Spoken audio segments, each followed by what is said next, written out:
What's going on, everybody? It's Sasha, your market expert here in Charlotte. I hope you all are doing well. Welcome back to the channel. Today, we're going to be talking about what it's like buying a home for under $350,000 here in the Charlotte market. Now, please keep this in mind. Make sure you look at the date when I put this video up. I don't want somebody that watches this video 2-3 years from now commenting something crazy, okay? The market right now in Charlotte is hot, so I'm talking about this market. The market will change. What's happening right now is unsustainable. Nobody knows when it's going to change, okay?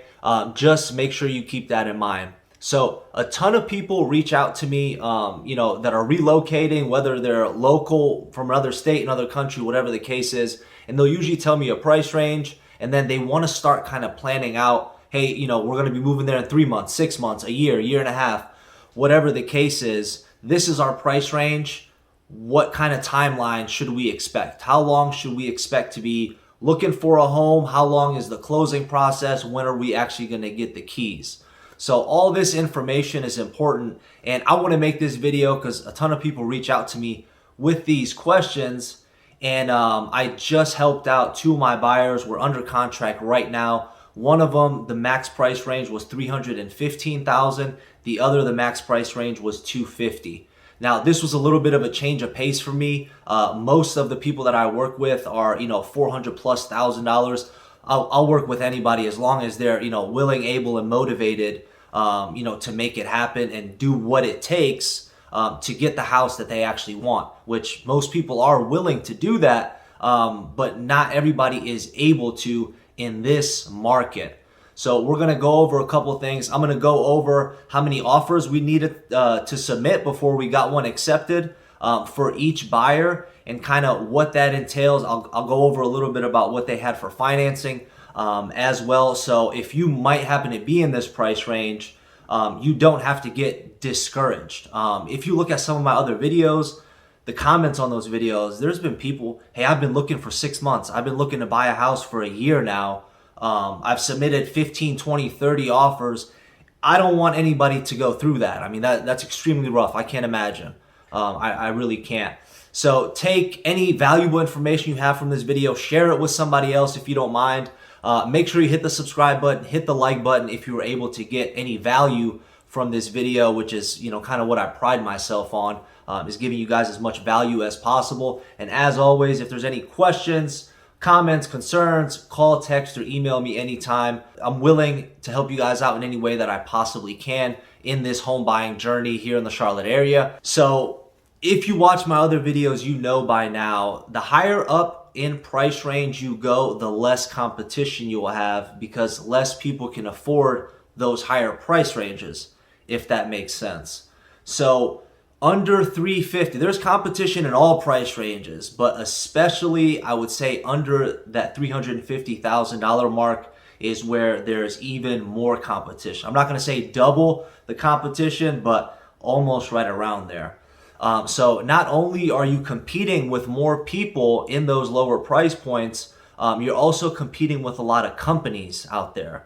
I made a video not too long ago, a couple months ago. I'll link it somewhere up here where I talked about, I'm not going to say Wall Street, but these big companies, these huge hedge funds, these billion-dollar, $100 million companies buying up single-family homes and using them as rentals.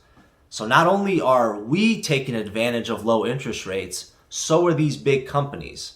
And this is extremely important to pay attention to because this weekend, I don't know what happened. I got, it was skill, it was luck, it was everything kind of mixed together where both of the offers that we submitted this past weekend, both of them got accepted. One of them got accepted Sunday afternoon, the other one Monday morning after we submitted one on Friday and then one on Saturday.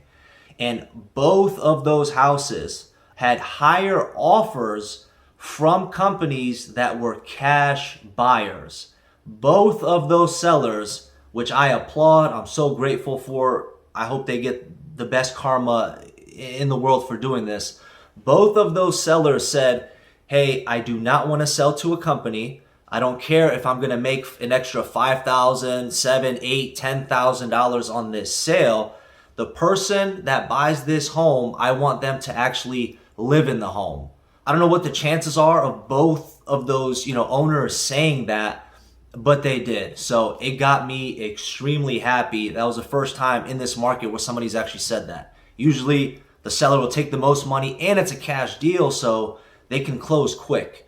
So both of these sellers in that instance said, hey, we just want to sell it to somebody who's actually going to live in it and make it their home. And yes, that is 100% one of the reasons why we got both of these offers accepted. So first, I'm going to talk about one of my clients. I'm not going to say his name. I'm just going to call him Jay. Initially, we submitted a total of 6 offers before we got one accepted. My other client that was looking at, she was looking at single family or townhome. I told her straight off the bat, listen, single family is going to be pretty brutal. Townhomes, there's still multiple offers. They still sell really fast, depending on location, price range, HOA fees, and everything like that. But it's slightly less competition. More people are looking for, single family homes than they are townhomes. And her price range was up to $250, and we had to submit a total of 4 offers before we got this one accepted. So a couple, troubles, a couple of things that you're going to run into. Both of my clients, they don't have, $10, $50, $60,000 just sitting in the bank. And it's tougher to compete in this market because a lot of people they're wanting you to sign something saying that, hey, if the house is listed at $300,000, you offer $20,000, and the bank comes in and appraises the home at $20,000. Does your buyer have $20,000 to make up that difference? So not only do you have to pay your down payment, your closing costs, but then you have to come up an extra $20,000 or whatever the difference between the appraised value and the purchase value is out of pocket. That money doesn't go towards your down payment, doesn't go towards anything. It's just extra money that you have to put in there. And in this instance, both of my clients aren't able to do so. A couple thousand, meaning 2,000-3,000 maybe, but that's about it. So for all of you out there that might be in this price range, you've submitted a couple offers and haven't had any luck, you need a competent agent. I'm not selling myself here. I don't care who you work with. That is your choice. There's a reason you're working with that person. Make sure they are competent, okay? If your daughter or something just got her real estate license, great. See if she's willing to work with somebody that, has more experience and knows what they're doing. If, for instance, right now, when you're buying a house, there's due diligence fees. That is money that's given to the seller once they accept your offer.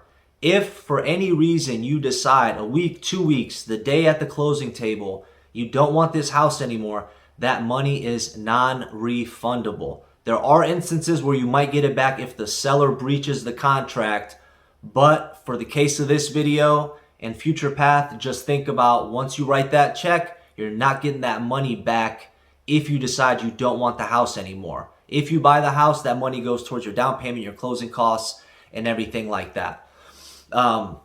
So it's very important when you're submitting these offers to do your due diligence on the prices. I've seen people do this a lot. They think that, oh, I want this house really bad. Let's just offer them, kind of like a crazy number. The bank's going to pay it anyway. My mortgage is only going to be up an extra 60, 80 bucks or so. Guys, that is not the case. If the house doesn't appraise and you're not able to make up the difference, the seller can move on and not entertain your offer anymore, and you lose your due diligence money.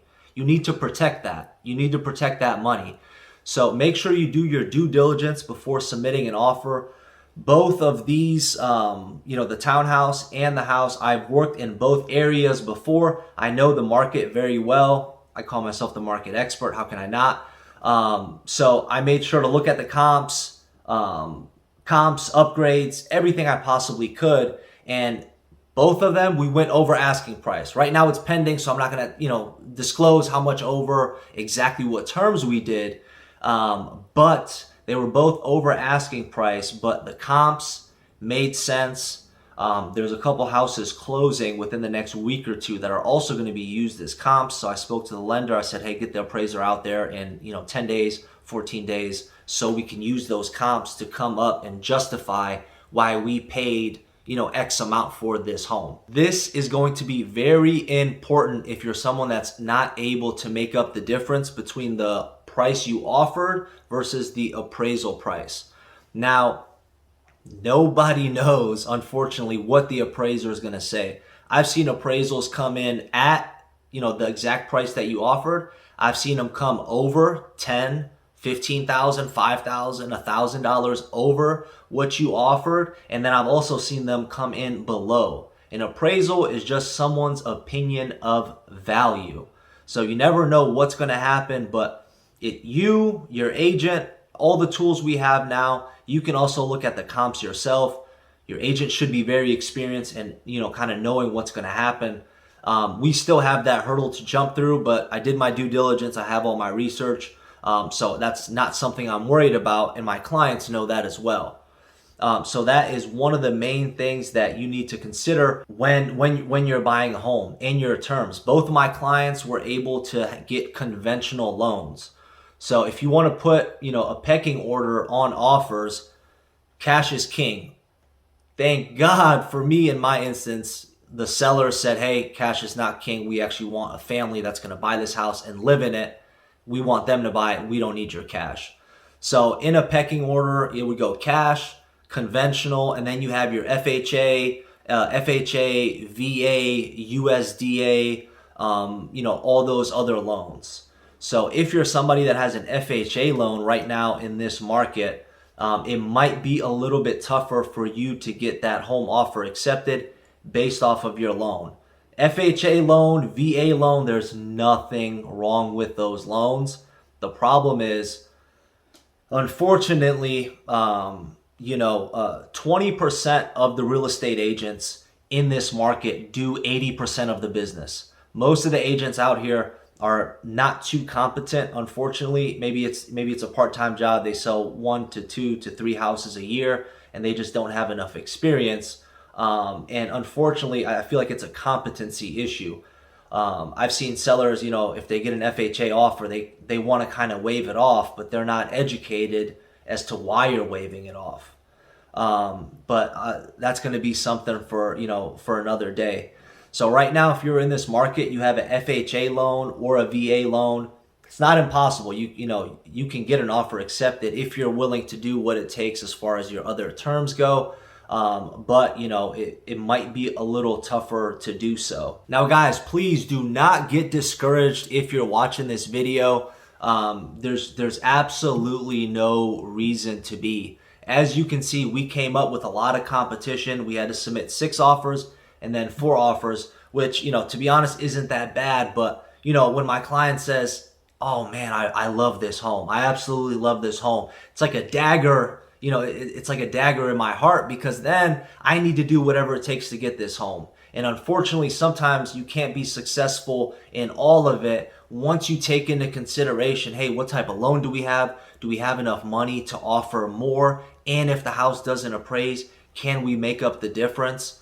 There's just a bunch of factors kind of that play into this situation. Now, the reason I'm making this video is just to give you guys a general idea. If you're in that, I'll say $200,000 to $350,000 range, what you might kind of expect to see when you go out there. Now, results may vary. Sounds like a tagline I should put at the bottom of here, but it's really true. I was extremely fortunate. 2 amazing clients. I'm so excited. I'm so happy for them. They have no idea, but they will once I'm able to hand those keys over to them. Keep plugging away at these offers if you're not having good luck. And hey, listen, if it's something hindering you, maybe it's something financial, maybe it's credit score, take a break. Don't let this real estate market trap you in a corner and make you feel some type of way. Take a break, get your credit up, save up more money if you can, and then revisit it in 3 months, 6 months, a year, year and a half, when it might be a better time, for you to buy. as of right now, that's kind of all I have for you guys. If there's any questions you might have, call, text, or email me anytime. I'm always available to talk with you, and I will catch you on the next one. Take care. Bye.